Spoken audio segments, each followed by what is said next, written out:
എൻ്റെ പേര് രമ്യ. ഞാൻ തൃശ്ശൂരിൽ നിന്നാണ് വരുന്നത്. ഇന്ന് ഞാൻ 10ാമത്തെ ഉടമ്പടി പുതുക്കിയിരിക്കുകയാണ്. ഇതെൻ്റെ 6ാമത്തെ സാക്ഷ്യമാണ്. കഴിഞ്ഞ മാസം 20-ാം തീയതിയാണ് ഞാൻ 5ാമത്തെ സാക്ഷ്യം പറഞ്ഞത്. ഒരാഴ്ച കഴിഞ്ഞപ്പോഴേക്കും എനിക്ക് ഭയങ്കരമായി പെട്ടെന്ന്, ഞാൻ ഡോക്ടറാണ്, ESI ഡിസ്പെൻസറിയിൽ വർക്ക് ചെയ്യുകയാണ് തൃശ്ശൂർ. പെട്ടെന്ന് എനിക്ക് പനിയായിട്ട് അത്രയും ആവശ്യ നിലയിലായി, വോമിറ്റിംഗ് ഒക്കെ ആയിട്ട് ഹോസ്പിറ്റലിൽ അഡ്മിറ്റ് ചെയ്യേണ്ടി വന്നു. നോക്കിയപ്പോൾ ഡെങ്കു ഫീവർ ആയിരുന്നു.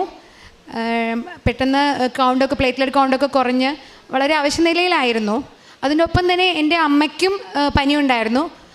അമ്മയുടെ കൗണ്ടൊന്നും അത്ര കുറയുന്നുണ്ടായില്ല. ഞാൻ വീട്ടിൽ നിന്ന് ഹോസ്പിറ്റലിലേക്ക് പോകുന്ന വഴി തന്നെ ഉടമ്പടി നേർച്ച വസ്തുക്കളെല്ലാം കൊണ്ടുപോവുകയും ഉടമ്പടി നേർച്ച വസ്തുക്കൾ വെച്ച് പ്രാർത്ഥിക്കുകയും ചെയ്യും. കാശുരൂപം എല്ലാം എടുത്ത് കൈ പിടിച്ചിട്ടാണ് പോയിരുന്നത്. അവിടെ ചെന്നായാലും ഉടമ്പടി രാവിലത്തെ പ്രത്യക്ഷീകരണ പ്രാർത്ഥനയായാലും വൈകിട്ടത്തെ ഉടമ്പടി പ്രാർത്ഥനയായാലും ജപമാലയായാലും എനിക്ക് കഴിയുന്ന വിധത്തിലെല്ലാം ഞാൻ അതേ കൃത്യസമയത്തിന് തന്നെ, തലകറക്കങ്ങളൊക്കെ ഉണ്ടായിരുന്നു, എങ്ങനെയെങ്കിലും ഇരുന്ന് ഞാൻ ചെയ്യാൻ ശ്രമിക്കുമായിരുന്നു. ഞാൻ ഹിന്ദു ആണെങ്കിലും എല്ലാ ദിവസവും ദിവ്യബലിയിൽ പങ്കെടുത്ത് പ്രാർത്ഥിക്കാറുണ്ടായിരുന്നു. കുടുംബ പ്രാർത്ഥനയും ഇതൊന്നും മുടക്കാതെ തന്നെ ഉടമ്പടി എല്ലാ പ്രാർത്ഥനകളും എല്ലാം കൃത്യമായി ചെയ്യുന്നതായിരുന്നു. പ്രാർത്ഥനകളെല്ലാം കൃത്യമായി ചെയ്യുമെങ്കിലും എനിക്ക് ദിവ്യബലിയിൽ പങ്കെടുക്കാൻ സാധിച്ചിരുന്നില്ല. ഹോസ്പിറ്റലായിരുന്ന ഒരു ആഴ്ചക്കാലം. പക്ഷേ അത്രയും കാലം അച്ഛൻ ഉടമ്പടി ധ്യാനത്തിൽ പറയുന്ന പോലെ അത്രയും കാലം ഞാൻ പ്രാർത്ഥിച്ചതിൻ്റെ ആസ്തി എന്ന് പറയുന്നത് വെച്ചിട്ടാണ് ഞാൻ അന്ന് ദൈവത്തോട് പ്രാർത്ഥിച്ചിരുന്നത്, മാതാവിനോട് പറഞ്ഞിരുന്നത്. മാതാവ് എങ്ങനെയെങ്കിലും എത്രയും പെട്ടെന്ന് എനിക്ക് രോഗസൗഖ്യം നൽകി, എൻ്റെ പ്ലേറ്റ്ലെറ്റ് കൗണ്ട് കൂടി എനിക്ക് എത്രയും പെട്ടെന്ന് ഡിസ്ചാർജായി വീട്ടിലേക്ക് പോകാൻ സാധിക്കണമെന്ന് ഞാൻ മാതാവിനോട് പ്രാർത്ഥിച്ചു. അത്രയും പ്രാർത്ഥിച്ചതിൻ്റെയും ഉടമ്പടി നേർച്ച വസ്തുക്കൾ ഉപയോഗിച്ചതിൻ്റെ ഫലമായി മാത്രമാണെന്ന് ഞാൻ പൂർണ്ണമായി വിശ്വസിക്കുന്നു. എനിക്ക് പൂർണ്ണ സൗഖ്യം ലഭിച്ച് ഒരു 4-5 ദിവസത്തിനുള്ളിൽ ഡിസ്ചാർജായി വീട്ടിൽ പോകാൻ സാധിച്ചു. അതുപോലെ തന്നെ എനിക്ക് ഹോസ്പിറ്റലിൽ വന്ന ചിലവുകളെല്ലാം മെഡിസെപ്പിൻ്റെ അതുവഴി, പലരും പറഞ്ഞു ചിലത് ഹോസ്പിറ്റലുകൾ അങ്ങനെ ലഭിക്കുന്നതല്ല എന്ന് പറഞ്ഞു. പക്ഷേ ഒരു പൈസ പോലും നഷ്ടമാവാതെ കൃത്യമായി ലഭിക്കുകയും ചെയ്തു. ഇതെല്ലാം മാതാവ് തിരുകുമാരനോട് പറഞ്ഞു വാങ്ങിത്തന്ന അനുഗ്രഹങ്ങളാണെന്ന് ഞാൻ പൂർണ്ണമായി വിശ്വസിക്കുന്നു. മാതാവിനും തിരുകുമാരനും കോടാനുകൂടി നന്ദി. അടുത്തതായി എൻ്റെ അമ്മയ്ക്കും എൻ്റെ ഒപ്പം തന്നെ ഡെങ്കിപ്പനി വന്നിരുന്നു. പക്ഷേ എൻ്റെ കുഞ്ഞ്, എനിക്ക് വയ്യാത്തൊരു കുഞ്ഞാണ്, 5 വയസ്സായിട്ടുള്ളൂ. മോളെ നോക്കാൻ ഞാനും അമ്മയാണ് നോക്കിക്കൊണ്ടിരുന്നത്.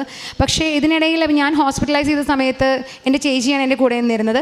ആ സമയത്ത് അമ്മയ്ക്കും കൂടിയും ഹോസ്പിറ്റലൈസ് ചെയ്യുന്ന, അമ്മയും കൂടി ഹോസ്പിറ്റലൈസ് ചെയ്യുന്ന ഒരു സിറ്റുവേഷൻ വന്നു കഴിഞ്ഞാൽ മോളെ നോക്കാൻ വളരെ ബുദ്ധിമുട്ടാവുമായിരുന്നു. അവൾ വേറെ ആരുടെ അടുത്തും അത്ര അങ്ങനെ കോപ്പറേറ്റ് ചെയ്ത് നിൽക്കുകയില്ല. പക്ഷേ അങ്ങനൊരു സിറ്റുവേഷനിൽ അമ്മയുടെ കൗണ്ട് കുറയാതെ തന്നെ അമ്മയ്ക്ക് എത്രയും പെട്ടെന്ന് ഉടമ്പടി നേർച്ച വസ്തുക്കൾ ഉപയോഗിച്ചതിൻ്റെ ഫലമായി മാത്രമാണ് അമ്മയ്ക്ക് എത്രയും പെട്ടെന്ന് രോഗസൗഖ്യം ലഭിച്ച് മോളെ നോക്കുന്നതിനോ അങ്ങനെയുള്ള ഒരു ബുദ്ധിമുട്ടുകളും കൂടാതെ അത് കൃത്യമായി എല്ലാം പോകാൻ പറ്റി. മാത്രമല്ല, ഞാൻ ഹോസ്പിറ്റലിൽ കിടക്കുന്ന സമയത്ത് തന്നെ ഞാൻ തൃശ്ശൂർ ഭയങ്കര മഴയായിരുന്നു ആഴ്ച. ഭയങ്കര മഴ, വയനാട്ടിൽ ദുരന്തമുണ്ടായ ആ ആഴ്ചയായിരുന്നു. മഴ പെയ്ത് ഞങ്ങൾ അപ്സ്റ്റേറിലാണ് താമസിക്കുന്ന വീടിൻ്റെ താഴത്തെ ആ റോഡിലെല്ലാം താഴത്തെ മുറ്റത്ത് വരെ വെള്ളം നിറഞ്ഞു. എൻ്റെ അമ്മയും കുഞ്ഞും ചേച്ചിയുടെ 2 കുട്ടികളും മാത്രം ആ വീട്ടിൽ അപ്സ്റ്റെയറിൽ, ഞാൻ ഹോസ്പിറ്റലിലും. അങ്ങനത്തെ ഒരു സിറ്റുവേഷൻ വന്ന സമയത്ത് രാത്രി അവർക്ക് അവിടെ നിന്ന് പോരാൻ പറ്റാത്ത സിറ്റുവേഷനൊക്കെ വന്ന സമയത്ത് ഞാൻ മാതാവിനോട് മാധ്യസ്ഥ അപേക്ഷിച്ച് അത്രയും ഇതായി മാതാവ് പ്രത്യക്ഷീകരണ പ്രാർത്ഥനയും വിശ്വാസപ്രമാണവും എല്ലാം ചൊല്ലി വീണ്ടും വീണ്ടും പ്രാർത്ഥിച്ചതിൻ്റെ ഫലമായി അവർക്ക് ഒരു പിറ്റേ ദിവസം രാവിലെ ആയപ്പോഴേക്കും അവിടെ നിന്ന് മാറാൻ സാധിക്കുകയും ഞങ്ങളുടെ വീടിൻ്റെ അവിടേക്ക് ഒരു കുഴപ്പമില്ല. ആ താമസിക്കുന്ന വീടിൻ്റെ താഴത്തെ ഫ്ലോറിൽ പോലും ഒട്ടും വെള്ളം കയറുകയോ ഒന്നും ചെയ്യാതെ അത്രയും ഞങ്ങൾക്ക് വലിയൊരു ആശ്വാസം ലഭിക്കുകയും എല്ലാം ചെയ്തു. അടുത്തതായി എനിക്ക് സാക്ഷ്യം പറയാനുള്ളത്,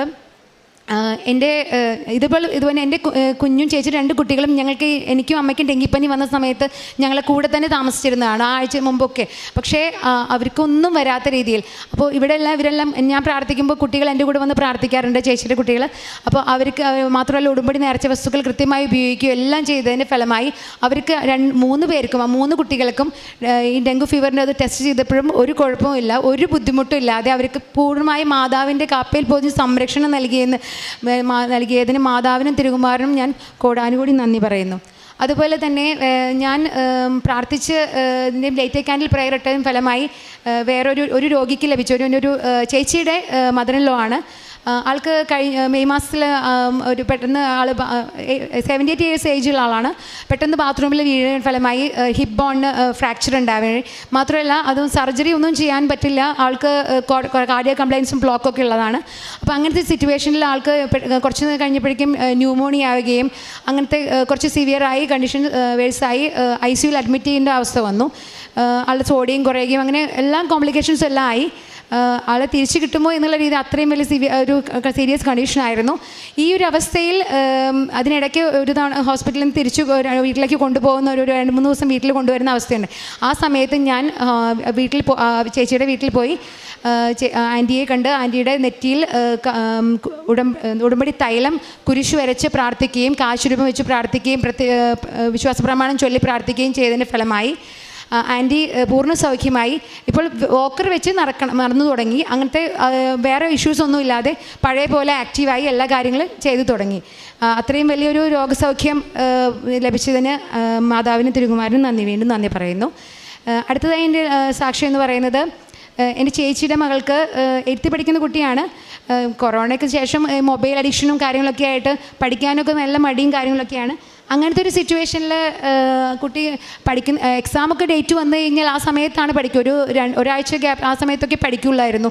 അങ്ങനത്തെ സിറ്റുവേഷനിൽ പക്ഷേ മാതാവിൻ്റെ ഉടമ്പടി നേർച്ച വസ്തുക്കൾ കൃത്യമായി ഉപയോഗിക്കുകയും പഠിക്കുന്നതിന് മുമ്പും എക്സാമിന് പോകുമ്പോഴും എല്ലാം പ്രാർത്ഥിച്ച് ഉടമ്പടി തൈലം നെറ്റിയിൽ കുരിശു വരച്ച് ചെറിയ കാശുരൂപം കൊണ്ടുപോയി അതേപോലെ തന്നെ ഉടമ്പടി ഉപ്പും തേനെല്ലാം ഉപയോഗിച്ചതിൻ്റെ ഫലമായി ആ കുട്ടിക്ക് ഇന്നലെ കഴിഞ്ഞ വർഷത്തെ റിസൾട്ടിൽ വന്നപ്പോൾ അതിൽ ആ കുട്ടിക്ക് ടോപ്പറും സ്കൂൾ ഫസ്റ്റ് റാങ്കും ടോപ്പറുമുള്ള റിസൾട്ട് ലഭിക്കുകയും ചെയ്തു. മാതാവിനും തിരുകുമാരനും കോടാനുകൂടി നന്ദി. ഞാൻ ചെയ്യുന്ന പ്രേക്ഷിത പ്രവർത്തനങ്ങളെല്ലാം എന്ന് പറഞ്ഞാൽ ഓരോ മാസവും ഓരോ തവണ ഇപ്പോൾ 10ാമത്തെ ഉടമ്പടി പുതുക്കിയിരിക്കുകയാണ്. ഓരോ തവണയും ഉടമ്പടി പുതുക്കുന്ന തോറും ഓരോ കെട്ട് വീതം പത്രം കൂട്ടി ഓരോ മാസവും 3 മാസങ്ങളിൽ ഓരോ മാസവും അത്ര കെട്ട് ഇപ്പോൾ ഈ മാസം 10 കെട്ട് ഉടമ്പടി പത്രം. ഇതേപോലെ ഓരോ മാസവും 3 മാസം കുടുംബം എന്ന് പറഞ്ഞാൽ ഉടമ്പടി പുതുക്കുന്നതനുസരിച്ച് ഓരോ കെട്ട് പത്രം ഓരോ മാസവും കൂട്ടി വിതരണം എല്ലായിടത്തും. ഇത് auto stand, bus stand, hospital, Thrissur jubilee mission hospital, Thrissur ജില്ലാ ആശുപത്രി, ഇങ്ങനെ പുതുക്കാട് താലൂക്ക് ആശുപത്രി, ഇങ്ങനെ ആശുപത്രികളിലും വൃദ്ധസദനങ്ങളിലും അങ്ങനെ നമുക്ക് പിന്നെ എൻ്റെ പേഷ്യൻസായി വരുന്നവർക്കും അങ്ങനെ നമുക്ക് എവിടെയൊക്കെ പ്രേക്ഷിത പ്രവർത്തനം ചെയ്യാൻ പറ്റുമോ അവിടെയെല്ലാം മാതാവിനെ അറിയാത്തവരെ അറിയുന്നതിനും മാതാവ് വഴി ഈശോയിലേക്ക് എല്ലാവരും അടുപ്പിക്കുന്നതിനും അങ്ങനെ അറിഞ്ഞവരെ ആഴപ്പെടുത്തി വീണ്ടും ഉടമ്പടി എടുത്ത് അവരുടെ ജീവിതത്തിൽ വലിയ വലിയ അനുഗ്രഹങ്ങൾ വരുന്നതിനും ആത്മീയമായും ജീവിത വിശുദ്ധിയോടുകൂടിയും പ്രാർത്ഥനാ ജീവിതത്തിൽ എല്ലാവരും മുന്നേറുന്നതിന് വേണ്ടി പ്രാർത്ഥിച്ചുകൊണ്ട് എൻ്റെ സാക്ഷ്യം പറഞ്ഞുകൊണ്ടാണ് ഞാൻ ഉടമ്പടി പത്രം വിതരണം ചെയ്യുന്നത്.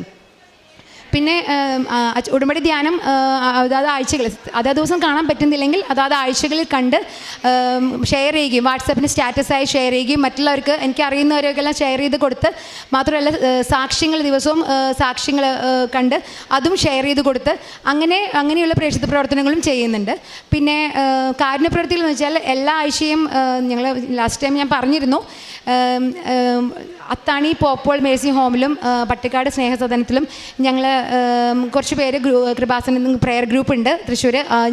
കുറച്ച് പേര് കൂടി ഒരുമിച്ച് പോയി അവിടെയുള്ള രോഗികൾക്കായാലും അവിടെയുള്ള അന്തേവാസികൾക്കായാലും പലതരം ശാരീരികവും മാനസികവുമായ പലതരം വൈകല്യങ്ങളുള്ള കുഞ്ഞുങ്ങളൊക്കെ ഉണ്ട്. അവരെ പോയി ശുശ്രൂഷിക്കുക. പല രീതിയിലാണ് ശുശ്രൂഷ. ഭക്ഷണം വാരി കൊടുക്കുക, അവരെ കുളിപ്പിക്കുക, അവർക്ക് ഡ്രസ്സ് ഇടുക്കി കൊടുക്കുക, അവർക്ക് വേണ്ട എല്ലാ രീതിയിലും അവരോട് സംസാരിച്ച് അങ്ങനെ അവർക്ക് വേണ്ട രീതിയിൽ എല്ലാ രീതിയിലുള്ള ശുശ്രൂഷകളെല്ലാം ചെയ്തു പോരുന്നുണ്ട്.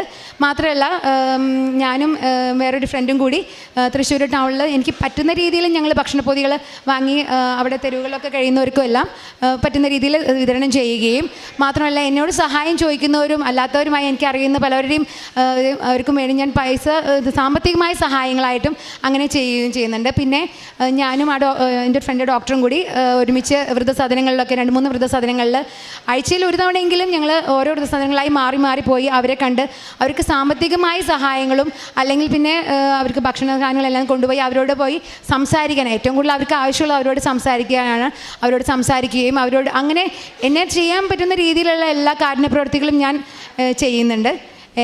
പിന്നെ അതേപോലെ തന്നെ ഭിന്നശേഷി കുട്ടികളുടെ ഒരു സ്കൂളിൽ അതിൽ ഒരു കുട്ടിയെ ഇപ്പോൾ ഈ വർഷം അധ്യയന വർഷം മുതൽ ആ കുട്ടിയെ സ്പോൺസർ ചെയ്യുന്നതിനും അങ്ങനെ എന്നെക്കൊണ്ട് ചെയ്യാൻ പറ്റുന്ന കാര്യങ്ങൾ എല്ലാ പ്രേക്ഷിത പ്രവർത്തനങ്ങളും ഞാൻ ചെയ്യുകയും ചെയ്യുന്നുണ്ട്. ഇത്രയേറെ എന്നാൽ ഇനിയും കുറേ വലിയ ചെറിയ ചെറിയ അനുഗ്രഹങ്ങളൊക്കെ എല്ലാം മാതാവും തിരുകുമാരനും വഴി എനിക്ക് ലഭിച്ചിട്ടുണ്ട്. ഇത്രയേറെ അനുഗ്രഹങ്ങളെല്ലാം ഞങ്ങൾക്ക് തരുന്ന ഇപ്പോഴും ഞങ്ങളെ സംരക്ഷിച്ച് ഉടമ്പടി വിശ്വസ്തയോടെ പാലിച്ച് ജീവിക്കാൻ സഹായിച്ചുകൊണ്ടിരിക്കുന്ന എപ്പോഴും എൻ്റെ ജീവിതം മുഴുവൻ ഞാനൊരു ഹിന്ദു ആണെങ്കിലും എൻ്റെ മാതാവും തിരുകുമാരനും മാത്രമാണ് എന്ന് പറയുകയാണ് ഞങ്ങളുടെ ജീവിതം. ഇപ്പോൾ വേറെ ആരും പ്രാർത്ഥിക്കുക കാര്യങ്ങളൊന്നുമില്ല. മാതാവും തിരുകുമാരനും അല്ലാതെ നമുക്ക് വേറൊരു ലക്ഷ്യമില്ല. ഓരോ കാര്യങ്ങൾ ചെയ്യുന്ന സമയത്തും നമ്മൾ ഈശോയോട് ചോദിച്ച് മാതാവിനോട് ചോദിച്ച് അങ്ങനെയാണ് ചെയ്യുന്നത്.